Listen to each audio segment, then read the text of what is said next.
un gran psicopedagogo, tal como Jean Piaget, Lev Vygotsky, y ahora mismo, el cual de ellos, el único que está vivo es el profesor Feuerstein, es el que está ahora mismo transformando y revolucionando la educación, principalmente en Europa y por supuesto en Estados Unidos, con sus postulados teóricos, pero sobre todo con sus metodologías. A diferencia de Lev Vygotsky y de Jean Piaget, eran constructivistas teóricos, vamos a decir así. Es decir, tenían excelentes teorías que te trazaban las pautas para saber qué estrategias y de qué manera ver y entender el proceso de aprendizaje del individuo. Pero Feuerstein lo lleva más allá y dice, no solamente se necesitan postulados teóricos, también se necesitan estrategias metodológicas. Y lo que hace diferente al profesor Feuerstein es que él desarrolla un método. Un método para identificar cuáles son las deficiencias cognitivas que tienen los individuos que no logran el desarrollo completo de su potencial de aprendizaje. Aquellos individuos o aquellas inclusive sociedades que no tienen la capacidad de evolucionar o de desarrollar ese gran potencial, entonces él aporta a la comunidad científica, a la comunidad académica, un método de cómo usted puede usar determinados instrumentos para identificar cuáles son esos problemas y también para corregirlos. Y más adelante vamos a ver un poco en detalle en qué consiste esta metodología. Pero lo importante es que con ese paso de avance se distancia y crea un nuevo paradigma desde el punto de vista de la educación. Entonces, básicamente su área de conocimiento es la psicología del desarrollo, la clínica, la psicología clínica y la cognitiva, desde una perspectiva transcultural. Ahí entonces vemos cómo el profesor Feuerstein se distancia un poco de Jean Piaget y se acerca un poco más a la visión de Lev Vygotsky, que tiene una concepción un poco más social, más cultural.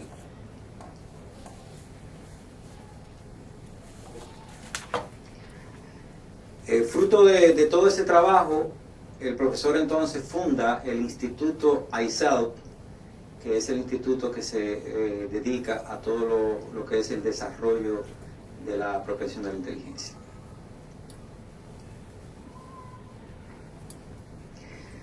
Simplemente como antecedente,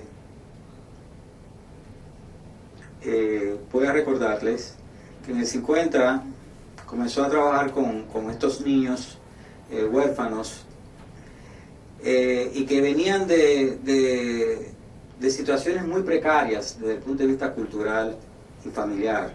Es decir, tenían muchos conflictos, muchas limitaciones, no sabían leer, no sabían escribir, era muy difícil lograr el proceso de enseñanza con ellos. Y lo más crítico es que a estos niños se les toma y cuando se les hace un test psicométrico presentan grandes dificultades en términos de su capacidad. Y lamentablemente estos test psicométricos, que son estáticos, son una fotografía de en ese momento cuál es la condición del individuo. El profesor dice, no, estos métodos, estos instrumentos no me son útiles, porque evidentemente si tú le haces un test para sumar números y ese niño ni siquiera sabe leer ni escribir, evidentemente que no va a dar un buen resultado en su IQ, en su índice de coeficiente intelectual. Entonces, fue este planteo y dice, no, tenemos que buscar un método que nos ayude a evaluar el potencial No la capacidad que él tiene ahora, sino esa propensión a la inteligencia que tiene el individuo. ¿Cómo? Muy sencillo, es decir, él elabora una serie de instrumentos que poco a poco van evaluando desde la unidad más básica de conocimiento al niño. Y en la medida que va evaluando de manera dinámica, no estática, no con un formulario, sino con un evaluador que está acompañando al joven, al niño o al joven, está evaluándolo, va descubriendo cuáles son los problemas que tiene. Es un método totalmente diferente. No es una evaluación que te hace un ranking, como lo hace los test psicométricos, que te hace una comparación con respecto a los demás estudiantes. Entonces tú caes en un ranking, mira, tú estás del número 100 al 140, o estás del 90 al 100, etc. No se trata de hacer un ranking, de hacerte una comparación con tus semejantes, no.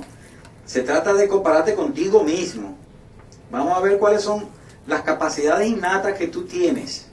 Y vamos a ver cómo nosotros podemos sacarle provecho para poder lograr los niveles cognitivos necesarios para que tú aprendas. Y evidentemente de ahí viene un gran aporte y son los métodos de evaluación del aprendizaje que desarrolló el profesor Feuerstein. Entonces, algo muy particular es que cuando el profesor aplica esa batería de test, de evaluaciones, comienza a identificar una serie de disfunciones, que son las que están provocando situaciones difíciles de aprendizaje. Estas disfunciones, evidentemente, luego van a ser parte del repertorio metodológico que él desarrolla.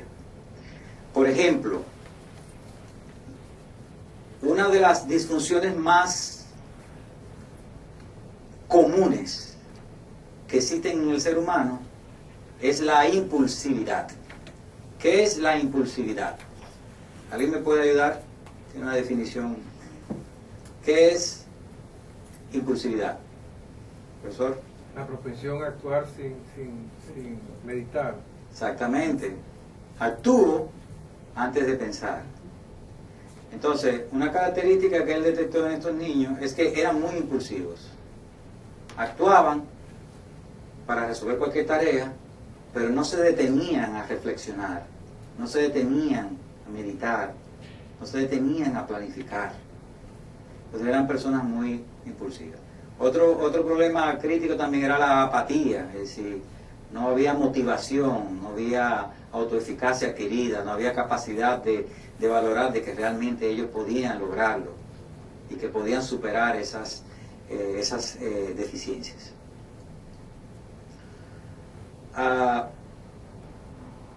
Un elemento también muy importante en el acto de pensar es precisamente la capacidad de comparar. El profesor Feuerstein dice, la operación mental más básica en la vida del ser humano es la comparación. Usted siempre tiene que comparar desde que usted se levanta hasta que usted se acuesta. Todo es una comparación. Se levanta, tiene que decidir si se va a bañar con agua fría, si se va a bañar con agua caliente. Después, para desayunarse, también tiene que decidir qué va a desayunarse. Si va al trabajo, tiene que decidir qué ruta va a tomar. Es la unidad primaria de las operaciones mentales. Y estos muchachos tenían incapacidad para ellos poder hacer comparaciones.